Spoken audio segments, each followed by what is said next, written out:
আসসালামু আলাইকুম সবাইকে এসএসকে ব্লগ চ্যানেলের পক্ষ থেকে স্বাগতম। বন্ধুরা, মানিকগঞ্জ সাব ডিভিশন হরিরামপুরের লেসরাগঞ্জ ইউনিয়ন, সেই পুরনো লেসরাগঞ্জের কথাই বলছি। আমাদের পরিমল কাকা দেখতে পাচ্ছেন।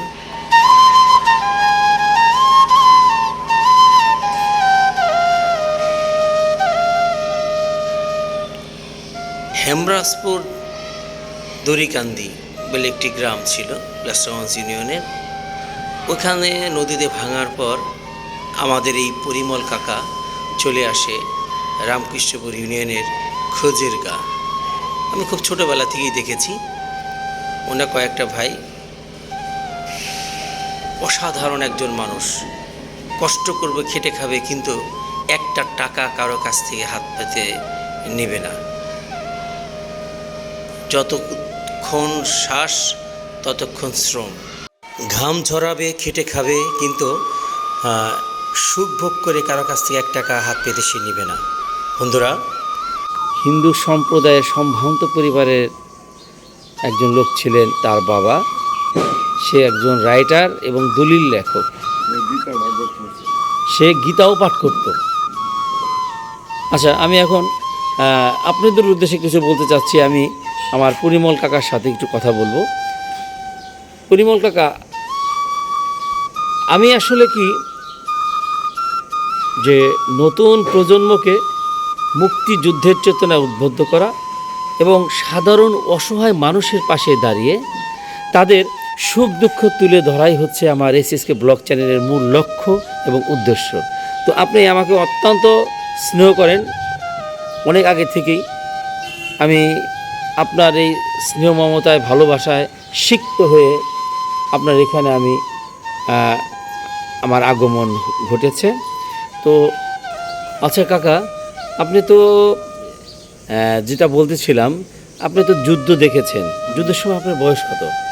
বয়স আমি 73 ক্যান্ডিডেট ছিলাম, ম্যাট্রিক 73 ক্যান্ডিডেট ছিলেন। তা তো আপনি বেশ বড়। হ্যাঁ, বড়। আপনি কিন্তু যুদ্ধ করেননি, কিন্তু যুদ্ধ করেনি যারা যুদ্ধ করেছে তাদেরকে অনেক সাহায্য সহযোগিতা করেছেন। অনেক সময় দেখা গেছে যে তাদের ওই যে কোনো মেসেজ দিয়েছেন মুক্তিযোদ্ধাদের, কোনো পানি, কোনো খাবার টাবার যদি কোনো সহায়তা প্রয়োজন হতো সেটা করেছেন। কিন্তু এই ভয়, নিজের জীবনকে বাজি রেখে সে মৃত্যুকে না তো সেটাই বাজু রাখিনি। হ্যাঁ কাকা, তো আসলে যুদ্ধের সময় অনেকেই যুদ্ধ করে নাই, বাড়িতেই ছিল, কিন্তু অনেক সময় অনেক ধরনের সাহায্য সহযোগিতা করেছে, বিভিন্নভাবে করেছে। তো অনেকে আবার সার্টিফিকেটও সাথে যে নেন আপনারা অবশ্যই যুদ্ধের আওতায় ছিলেন, আপনারা সাহায্য সহযোগিতা করেছেন, এই সার্টিফিকেট নেন। কিন্তু আপনারা কি সার্টিফিকেট নিয়েছিলেন? না, ওসব সার্টিফিকেট নেন নাই। দেখেন, সত্য কখনোই মানে কি চাপা থাকে না। সে সত্যটাই প্রকাশ করছে যে মুক্তিযোদ্ধার সার্টিফিকেট কিন্তু তারা নেয় নাই। আজকে মুক্তিযোদ্ধার সার্টিফিকেট যদি থাকতো তাহলে মাসে 20-30 হাজার টাকা করে ভাতা পাইত, কিন্তু সেই টাকা সে চায় না। এই জন্যই বলছিলাম প্রথমেই, সে এই যে দেখেন, সে কর্মে বিশ্বাসী। সামান্য মাছ বাজারের পাশে এটা হলো দুধাটা, এই যে, আর এটাও দেখেন এই যে ভেঙে পড়ছে। এই যে এটাও একেবারে এই কিছু অংশ আগুন লেগে এই যে হয়ে গেছে, পুড়ে গেছে। আর আগুনে পুড়ে যাওয়ার এই যে কিছু এই যে অংশগুলো দেখেন, এই যে টিনগুলো এখানে রয়ে গেছে, এই দেখেন সব টিনগুলো আগুনে পুড়ে যাওয়ার এই যে দেখেন অবস্থা। এই যে দেখেন, এই ঘরটার কথাই বলছিলাম। এই ঘরেই আমার ওনাদেরই ঠাকুর, এখানে বড় ঠাকুর, এখানে দুর্গা পূজা হয়, যে বড় ঠাকুর ঘর, এটাও পুড়ে গেছে। আর আমার এই যে পরিমল কাকার, এই হচ্ছে তার জ্বলন্ত বাস্তব প্রমাণ। সে কর্মে বিশ্বাসী। মেশিন পুড়ে গেছে। হ্যাঁ, মেশিন পুড়ে গেছে। আমি কেউ সাহায্য চাইনি। এই আপনার এই মেশিনটা পুড়ে গেছিল? হ্যাঁ, পুড়ে গেছে, সেটা একদম ছাই। তাও আপনি কারো কাছে কোনো টাকার পয়সা হাত আমি চাইনি। চাননি? আমার চাননি। আপনি প্রথমেই বলছেন যে আমি কাজ করে খাবো, কিন্তু কারো কাছে 1 টাকা হাত পাতে নিব না।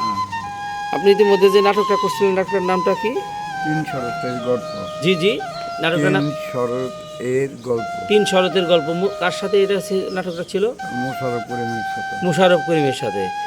ওনাকে কিন্তু ওইখান থেকে পারিশ্রমিক দেওয়া হয়েছিল, তারপরে কিন্তু টাকাটা আপনি নেননি, তাই না?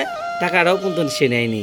সে এই জন্যই বলি যে কর্মে বিশ্বাসী আমাদের সমাজে এরকম শত শত হাজার হাজার পরিমল কাকা রয়ে গেছে, কিন্তু বাড়ি ভেঙে গেছে। আপনার প্রথম বাড়ি ছিল কোথায়? দাসগঞ্জ ইউনিয়নে হেমরাজপুর। হেমরাজপুর। ওইখান থেকে আপনি আসলেন হইলো না না, খোঁজের গাঁও। খোঁজের গাঁও। আচ্ছা, খোঁজের গাঁও, ওই বাড়িটা আমি দেখছি। হ্যাঁ, খোঁজের গাঁও বাড়ি ছিল। ওই যে বট গাছ থেকে কিছু আগে গেলে ডান পাশে বাড়ি ছিল, চকের মধ্যে বাড়ি ছিল। ওইখান থেকে এখন কোথায় বাড়ি করেছে? ওখান থেকে ভাঙ্গে আসি তোমার ফারুক চেয়ারম্যানের বাড়ির কাছে, আন্ধারমানিক। আন্দারমের এটা বয়রা ইউনিয়নে বাইরে। আপনি যে লাস্ট সেই 73 ক্যান্ডিডেট ছিলেন এসএসসি, তাই না? এই পুরনো পাটগ্রাম স্কুলের। তাহলে ওইখানে আপনার স্কুলের জীবনের কিছু স্মৃতি আপনার মনে পড়ে কি? হ্যাঁ, আচ্ছা, মনে পড়ে, ধন্যবাদ। তো এখন আপনি বলেন তো, আপনার তখন হেডমাস্টার কে ছিলেন? শামসুদ্দিন সাহেব। শামসুদ্দিন সাহেব। হ্যাঁ। ওনার বাড়ি ছিল কিন্তু ফরিদপুর। ফরিদপুর। হ্যাঁ, উনি আমারও স্যার, ওনাকে আমিও পেয়েছি। আমি যখন ক্লাস 6-এ পাটগ্রাম স্কুলে ভর্তি হই, আমার স্যার ছিলেন, অত্যন্ত ভালো, আমাকে স্নেহ করতেন। তারপরে আরও কয়েকজন স্যারের নাম আমার মনে আছে। নাসির স্যার, কামাল স্যার, তারপরে মনির স্যার, ওয়াহিদ আলী, সত্তার সত্তার স্যার। হ্যাঁ শফি সাহেব, হ্যাঁ হ্যাঁ হ্যাঁ শ্যাম শ্যাম মাস্টার, হ্যাঁ তারপরে বজুগোপাল স্যার, বজরুল স্যার, আবুল ইসলাম স্যার ছিল কি? আবুল ইসলাম স্যার ছিল। আবুল ইসলাম ছিল, হ্যাঁ হ্যাঁ, আবুল ইসলাম স্যার ছিল, হ্যাঁ, ছিল, ওয়াহিদ স্যার ছিল। তাই না? হ্যাঁ, আচ্ছা, আপনার সব মনে আছে এখন, না? হ্যাঁ।